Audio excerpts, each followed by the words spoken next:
Good morning to all of you. Welcome to my channel. My name is Manpreet Thakur and my today's topic is to find the gravitational field intensity due to the uniform solid sphere. इससे पहले जो lecture मैंने दिया था उसमें हमने करा था ग्रेविटेशनल फील्ड इंटेंसिटी, हमने हॉलो स्फीयर की फाइंड आउट करी थी, मतलब जिसके अंदर मटेरियल नहीं था। इस बार क्या है, सॉलिड स्फीयर है जिसके अंदर भी मास है। थोड़ा सा मैं रिमाइंड करवा दूं, सॉलिड जो हॉलो स्फीयर था उसके केसेस में हमें 3 केसेस करे थे। 3 केसेस पे जो रिजल्ट आया था वो एक बार रिमाइंड करवा दूं बेटे। हॉलो स्फीयर बोलो, this is hollow sphere, 3 dimensional figure, या इसको रिंग बोल दो। ये बेटे रिंग भी बोल सकते हो आप, शेल भी बोल सकते हो। शेल अगर आप लेते हो तो शेल के केस में आप कुछ ऐसी फिगर बना दोगे, this is like shell, uniform distribution होनी चाहिए। ये रिंग ऐसी हो सकती है, या फिर हॉलो स्फीयर। ये तीनों केसेस में ये 2 डायमेंशनल सिमिलर लग रहा है बेटे, इट्स अ सर्कल। रिंग जो होती है that is circle, this is sphere and this is circle. इन तीनों के केसेस में अंदर मटेरियल नहीं है, इनके अंदर मटेरियल नहीं है। तो इन तीनों के केसेस में हमने जो gravitational field intensity find out करी थी, आउटसाइड द जी, आउटसाइड वो कितनी आई थी, GM upon R square. At the surface वो कितनी आई थी, GM upon capital R square, and inside 0 आई थी। ये मैंने प्रूफ भी करवा दिया था। ये मैं रिमाइंड क्यों करवा रही हूं बेटे, आपको शेप में किसी तरह की कंफ्यूजन नहीं होनी चाहिए। अगर वो सर्कल है यानी रिंग जैसे है, उसके बाहर सरफेस के ऊपर और इनसाइड ये रिजल्ट्स है। अगर वो शेल है लाइक दिस, तो शेल के केस में भी यही तीनों केस रिजल्ट्स होंगे। अगर वो स्फीयर है यानी 3 डायमेंशनल फिगर है, स्फेरिकल फुटबॉल जैसे है, अंदर उसके मटेरियल नहीं है, तब भी उनके यही रिजल्ट होने वाले हैं, GM upon R square, GM upon capital R square. R is the radius of these figures and inside इसका और इसका 0 ग्रेविटेशनल फील्ड इंटेंसिटी होगी। क्यों? क्योंकि ये मुझे यूज करना है, ये रिजल्ट मुझे यूज करने और कंपेयर करने in the case of uniform solid sphere. That's why मैं रिमाइंड करवा रही हूं आप लोगों को, ये चीज नोट करनी है आपने। ओके, मेरा जो आज का जो लेक्चर है that is gravitational field intensity due to the uniform solid sphere. तो आज हम यूनिफॉर्म सॉलिड स्फीयर की बात करेंगे। आज के केस में इनसाइड ग्रेविटेशनल फील्ड इंटेंसिटी 0 नहीं होगी। जो शेल, रिंग या स्फीयर, हॉलो स्फीयर के केस में इनसाइड ग्रेविटेशनल फील्ड इंटेंसिटी 0 हुई थी, आज वो 0 नहीं होगी। ओके, यहाँ पे जो मैंने फिगर्स बनाई थी, uniform sphere, hollow sphere, ring and shell, उसके केस में जो ग्राफ आया था वो भी एक बार रिमाइंड करवा दो बेटे। इनसाइड आपका कितना आ रहा था, यहाँ पे ग्रेविटेशनल फील्ड 0 आ रही थी। यहाँ पे इधर मैं अगर R ले लेती हूँ, R इस तरफ है, and gravitational field intensity G और E इस तरफ ले ले, तो अंदर कितना आ रहा था, 0।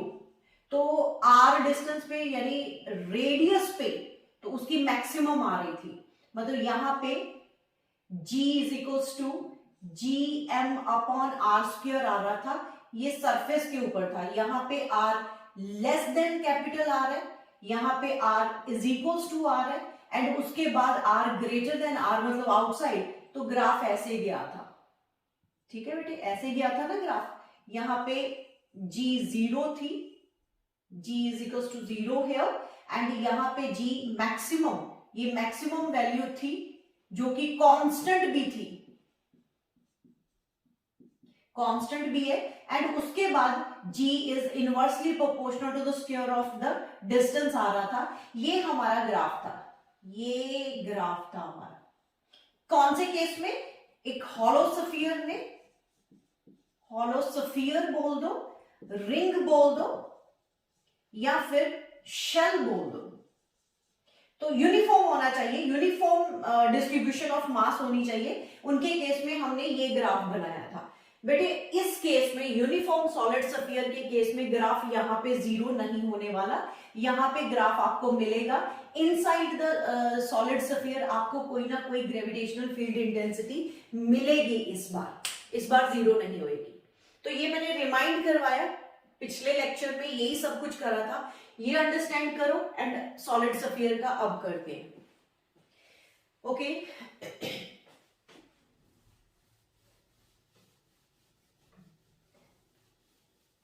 अब मैं ड्रॉ करने जा रही हूं सॉलिड सफियर। सॉलिड सफियर के केस में आपके इनसाइड द सफियर भी मटेरियल है। तो ये हुआ centre, R is the radius, and outside the sphere आपके पास कोई पी पॉइंट है जो कि स्मॉल आर डिस्टेंस पे है। वहां पे हमने gravitational field intensity find out करनी है। तो क्या करा, ये सॉलिड सफियर है तो बेटे मैं इसको शेड कर देती हूं। कहने का मतलब अंदर मटेरियल है। तो इसका टोटल मास m है और रेडियस इसका r है। तो तीन केसेस फिर हम लेंगे, outside the solid sphere, at the surface of solid sphere and inside the solid sphere। तो जो outside वाला है, ग्रेविटेशनल फील्ड इंटेंसिटी आउटसाइड, यानी जिस केस में r is greater than capital R है, तो वो तो सिंपल वही formula G capital M upon R square होगा। एक चीज मैंने लास्ट लेक्चर में भी बताई थी, अगर यूनिफॉर्म डिस्ट्रीब्यूशन ऑफ मास है तो बाहर आप कहीं पे हो तो आप the whole mass is concentrated at the centre of the sphere. You can consider the whole mass of the sphere is concentrated at the centre of the sphere. कब? जब यूनिफॉर्म डिस्ट्रीब्यूशन है। तो इसलिए हम इसके सेंटर से P point का distance लेते हैं, यानी स्मॉल आर।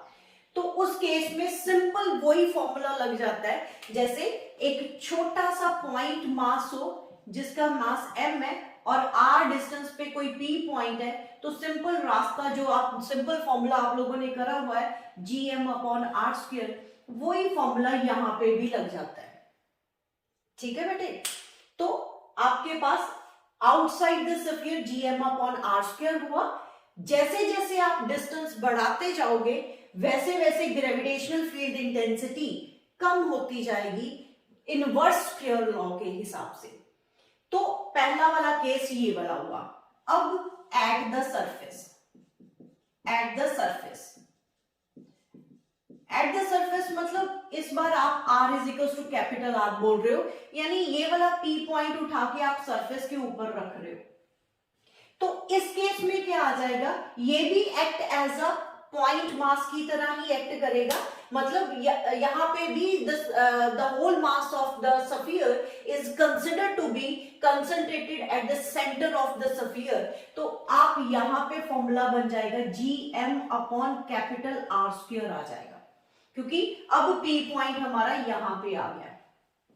ठीक है बेटे, तो ये G constant, M constant, capital R radius of the solid sphere constant, तो ये कांस्टेंट है, ये आपका कांस्टेंट होगा और मैक्सिमम भी होगा। ये दो फॉर्मूले तो वो हॉलो सफियर, शेल और रिंग वाले सेम बन रहे हैं, सिर्फ एक ही केस डिफर होगा जिसके केस में हम इनसाइड द सॉलिड सफियर की बात करेंगे, जब G इनसाइड की बात करते हैं। इनसाइड मतलब R is less than capital R। अब अंदर कहीं पे P पॉइंट आ गया, मान लो यहां पे मैंने कोई P पॉइंट ले लिया। ठीक है बेटे, इस केस में अब क्या होगा, तो इसमें थोड़ी सी कंसिडरेशन हमें करनी पड़ती है। वो कंसिडरेशन क्या होगा, मैं इस सफियर को अब दो पार्ट्स में डिवाइड कर देती हूँ। इसको सॉल्व करने का तरीका है बेटे, जैसे अब मैं P पॉइंट यहाँ पे एक गॉसियन सरफेस बना देती हूँ। आपके लिए ये गॉसियन सरफेस नया वर्ड है, तो लेकिन फिर भी मैं एक्सप्लेन करने की कोशिश करती हूँ बेटे। अब ये सफियर है हमारे पास, अंदर उसके मटेरियल है, तो इस सफियर को मैं दो पार्ट्स में डिवाइड कर देती हूं, एक अंदर वाला पार्ट और एक बाहर वाला पार्ट। मतलब अंदर भी मास है और बाहर भी मास है, और पी पॉइंट यहां पे इस बार, तो पी पॉइंट मैं इसको अलग से बना देती हूं। ये मेरा सफियर अंदर वाला हो गया, ये भी सॉलिड सफियर है, ये उसका सेंटर, एंड यहां पे पी पॉइंट रखा हुआ है आपने, ये आर डिस्टेंस पे, ये वाला आर डिस्टेंस पे, ये मैंने अंदर वाला पोर्शन उठा लिया। अब ये जो बाहर वाला पोर्शन है वो मैं अलग से बनाती हूं। ये कुछ ऐसी शेल है, it is just like this type of shell, जिसका सेंटर ये है, एंड पी पॉइंट यहां पे कहीं पे पी पॉइंट है जो आर डिस्टेंस पे, ये सेंटर हुआ, ये पी पॉइंट है। ठीक है बेटे, पी पॉइंट, जस्ट वेट,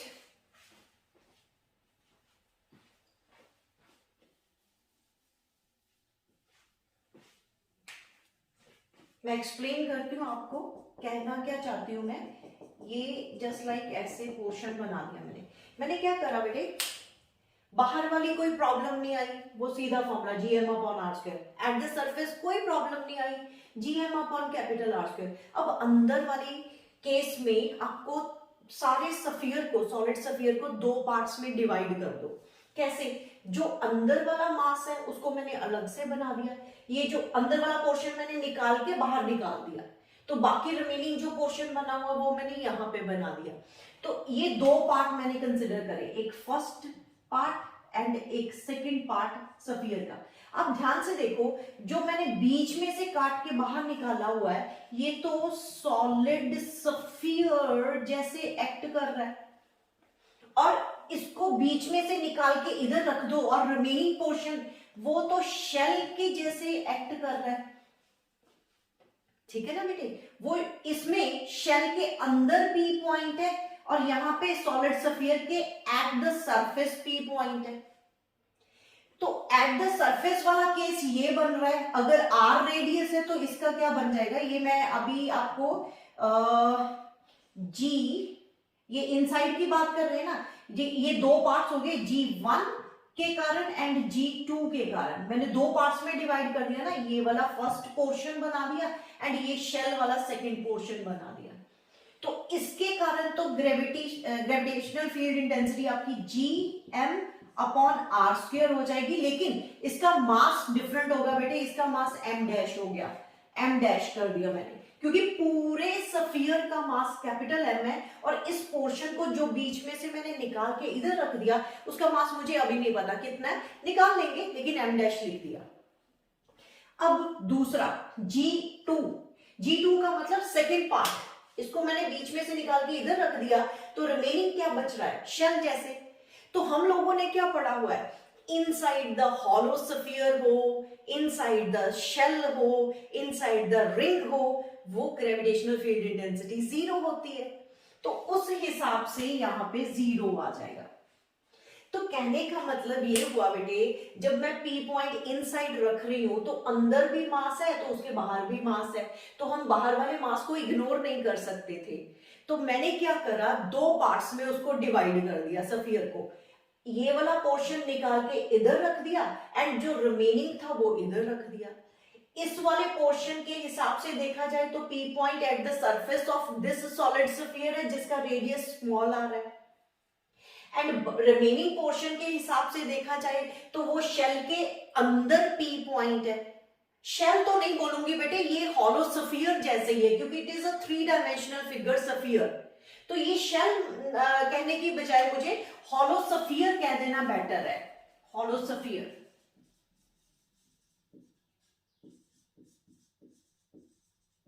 तो हॉलो स्फीयर के अंदर हमने क्या पढ़ा हुआ है, ग्रेविटेशनल फील्ड इंटेंसिटी जीरो, तो इसके कारण मैंने जीरो लिख दिया, और इसके कारण Gm अपॉन आर स्क्वायर वाला ही फॉर्मूला ये उठाया, लेकिन m कौन सा होगा, सिर्फ इतने पोर्शन का, इस पोर्शन जो बाहर रह जाता है हॉलो स्फीयर वाला पोर्शन, उसके कारण ग्रेविटेशनल फील्ड इंटेंसिटी जीरो होने वाली है। अब मुझे एम डैश निकालना है, तो एम डैश कैसे हुआ बेटे, अगर पूरे सफियर का यानी 4/3 पाई r क्यूब पूरे सफियर का वॉल्यूम, उसका मास अगर m है तो 4/3 पाई स्मॉल r क्यूब का मास कितना होगा, मतलब इतने पोर्शन का मास कितना होगा जिसका रेडियस स्मॉल r है। तो ये भी सफियर है तो इसका वॉल्यूम कितना होगा 4/3 पाई r क्यूब। तो यूनिटरी मेथड अगेन लगा दिया, m upon 4/3 pi capital R cube into 4/3 pi small r cube. Cutting कर दो बेटे, ये 4/3 और पाई कट रहा है और हमारे पास क्या निकल के आ रहा है, m upon capital R cube into small r cube. ये मेरा m डैश होगा, ये मेरा m डैश होगा बेटे, ठीक है। तो ये m डैश की वैल्यू यहां पे पुट कर देंगे, तो g इनसाइड कितना आ रहा है, g inside is equals to आ रहा है g, m डैश की वैल्यू मैं पुट करने जा रही हूँ m r cube upon r square ये वाला एंड r क्यूब। कटिंग करो तो यहाँ पे ये स्क्वायर है, कटिंग करोगे तो एक r बच रहा है, तो we have g m r upon r cube. तो अब ध्यान से देखो बेटे, ये अलग से कर दे, ध्यान से देखो यहाँ पे g constant, m constant, r cube constant, तो इस हिसाब से ग्रेविटेशनल फील्ड इंटेंसिटी जो इनसाइड है वो डायरेक्टली प्रोपोर्शनल टू r हो गई, is directly proportional to r इसके। तो जैसे जैसे ये r बढ़ेगा तो ग्रेविटेशनल फील्ड इंटेंसिटी बढ़ेगी, कब तक, जब तक सरफेस आ जाएगा। तो g is directly proportional to r अंदर, inside the solid sphere gravitational field intensity r के हिसाब से डायरेक्टली रिलेशन में है, यानी बढ़ेगी। कब तक बढ़ेगी, जब तक सरफेस आ जाएगा। सरफेस पे कितनी है, gm अपॉन r स्क्वायर, वो कांस्टेंट होगी जो मैक्सिमम वैल्यू है, एंड आफ्टर दैट अगर बाहर निकल जाते हो तो वो कम होना शुरू हो जाएगी इनवर्स स्क्वायर लॉ के हिसाब से। जैसे जैसे आप डिस्टेंस बढ़ाते जाओगे ग्रेविटेशनल फील्ड इंटेंसिटी कम होती जाएगी। इसको एक बार जल्दी से मैं फिर रिमाइंड करवाती हूँ आपको। मेरे पास एक सॉलिड स्फीयर है, सॉलिड स्फीयर के केस में मैंने 3 पॉइंट्स पे ग्रेविटेशनल फील्ड इंटेंसिटी निकालनी थी, एक outside, eight the surface and inside. Outside simple formula gm upon r square, ये सबका केस सेम है, चाहे वो हॉलो स्फीयर है, चाहे सॉलिड स्फीयर है, चाहे रिंग है, चाहे शेल है, तो ये सबका केस सेम है। Eight the surface gm upon r square ये भी सेम है, ये मैक्सिमम वैल्यू होती है लेकिन कांस्टेंट होती है। और उसके बाद अंदर वाले केस में, इसके केस में, सॉलिड स्फीयर के केस में ये डिफर होने वाला है। क्या हुआ, तो मैंने क्या करा, या इस पॉइंट पे मैंने निकाल दी ग्रेविटेशनल फील्ड इंटेंसिटी, तो मैंने एक इमेजिनरी स्फीयर बना दिया यहाँ पे, उस इमेजिनरी स्फीयर को निकाल के अलग से कर दिया और रिमेनिंग जो बच रहा है वो अलग से कर दिया। इस स्फीयर के हिसाब से देखा जाए तो P पॉइंट हमारा एट द सरफेस है, इस शेल हॉलो स्फीयर के हिसाब से देखा जाए तो P point inside the hollow sphere है। तो ये दो पोर्शन है, एक ये मास का पोर्शन है, एक आउटसाइड जो रह रहा है वो वाला पोर्शन है। तो इसके कारण ग्रेविटेशनल फील्ड इंटेंसिटी G1 लिखी मैंने, इसके कारण G2 लिखा। G1 के कारण जो आ रही है gm dash upon r square, m dash mass हमने डिफरेंट क्यों लिया, क्योंकि सिर्फ इतना ही मास आ रहा है, रिमेनिंग मास इधर जा रहा है। तो टोटल मास कैपिटल M था, इसका मास हम निकाल लेंगे। Gravitational field intensity inside the hollow sphere हम ऑलरेडी पढ़ चुके हैं कि वो 0 होती है, दैट्स व्हाई मैंने 0 पुट कर दिया यहाँ पे। एंड आफ्टर दैट अब मुझे इसका मास निकालना था। पूरे स्फीयर के वॉल्यूम का मास कैपिटल M है, 4/3 पाई कैपिटल R क्यूब का मास M है, तो इतने स्फीयर का मास कितना होगा, 4/3 पाई स्मॉल r क्यूब का कितना होगा। यूनिटरी मेथड लगाओ, M upon this into this, cutting करा तो M r cube upon r cube, ये M डैश है। इसकी वैल्यू मैंने यहाँ पे पुट कर दी, कटिंग करी और देखा, जो सस्पेंस था वो यहां पे क्लियर हो रहा है कि G inside is directly proportional to R। जैसे जैसे आप डिस्टेंस बढ़ाते जाओगे वो बढ़ेगी ग्रेविटेशनल फील्ड इंटेंसिटी। तो ग्रेविटेशनल फील्ड इंटेंसिटी कब तक बढ़ेगी? जब तक सरफेस आ जाएगा, वहां पे जाके मैक्सिमम हो जाएगी एंड उसके बाद डिक्रीज करना शुरू हो जाएगा। थ्योरेटिकली बेटे मैंने ग्राफ भी एक्सप्लेन कर दिया हुआ आपको, अब मैं ग्राफ इसका ड्रॉ करने जा रही हूं। नोट करो इसको, मैं इरेज करने जा रही हूं, नोट करो बेटे इसको।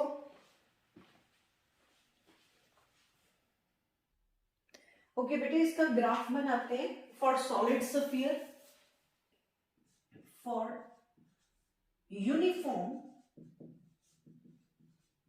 Solid sphere. मैं कंपेयर कर देती हूँ दोनों, यहीं पे कंपेयर कर देते हैं। यहां पे फॉर यूनिफॉर्म हॉलो स्फीयर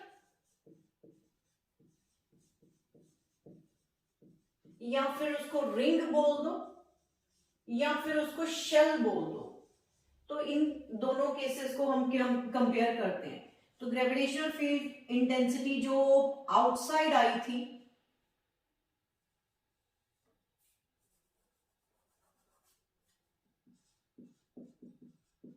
इसके केस में आउटसाइड, एट द सरफेस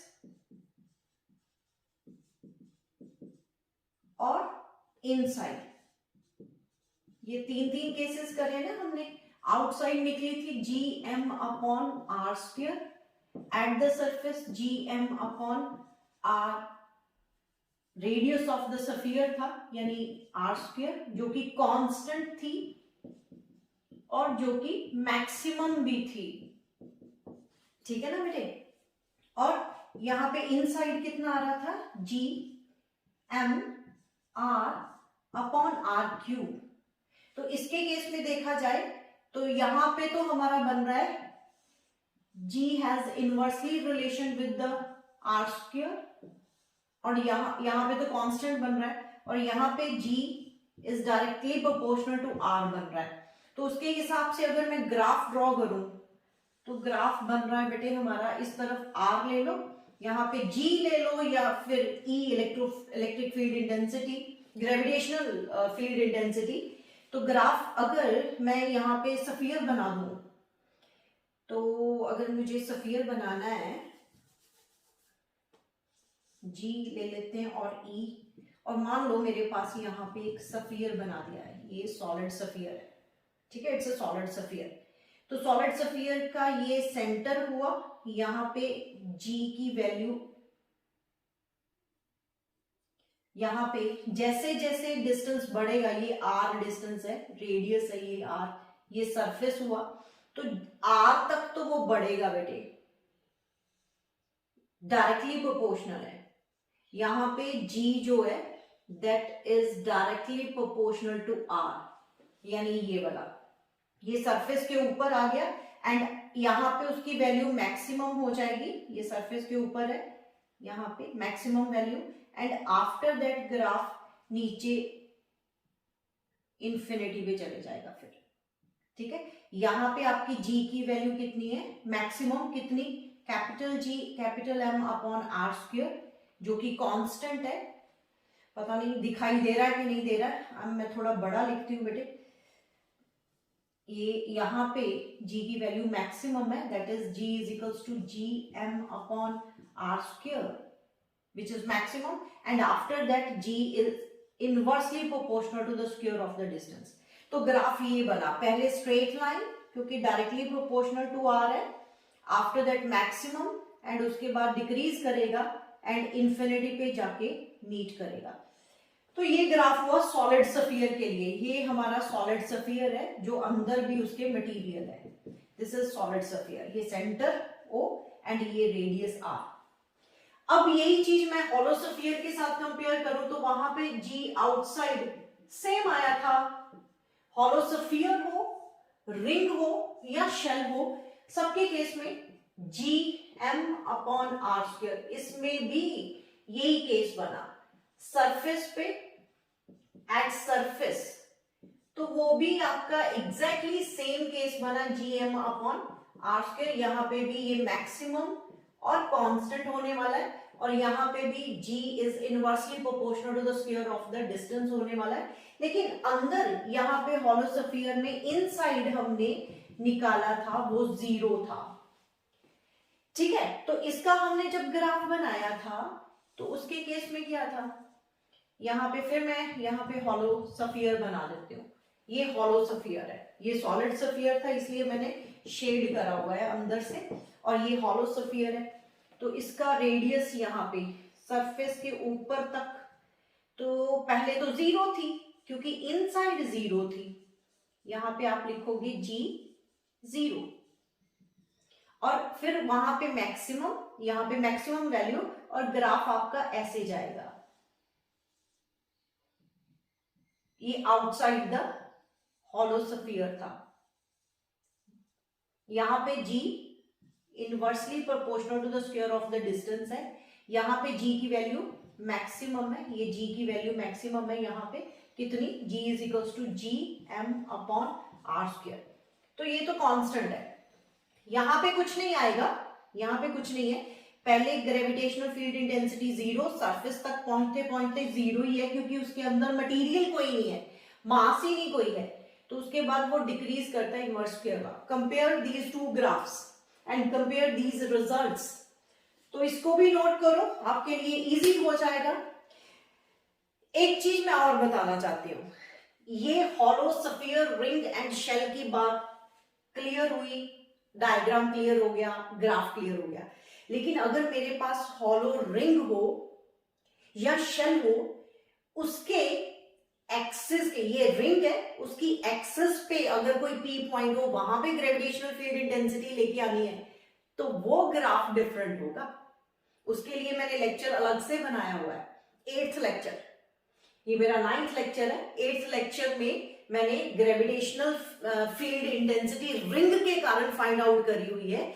यहां पे रिंग के केस में क्या, ये रिंग है, रिंग के inside, eight the surface, outside the sphere. लेकिन वो जो मैं बात कर रही हूं, रिंग ऐसे रखी हुई है और रिंग की एक्सिस के ऊपर कोई पी पॉइंट है, उसके केस में ग्राफ भी डिफरेंट हो जाएगा और उसके रिजल्ट्स भी डिफरेंट हो जाएंगे, वो टोटली डिफरेंट हो जाएगा। उसमें और इसमें कंफ्यूज मत होना, अच्छे से लेक्चर को अंडरस्टैंड करना और रिजल्ट्स को अप्लाई करना।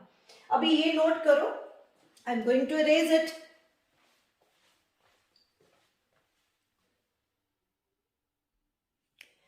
ओके बेटे, मैं आज का अपना लेक्चर यहीं पे कंप्लीट करती हूँ।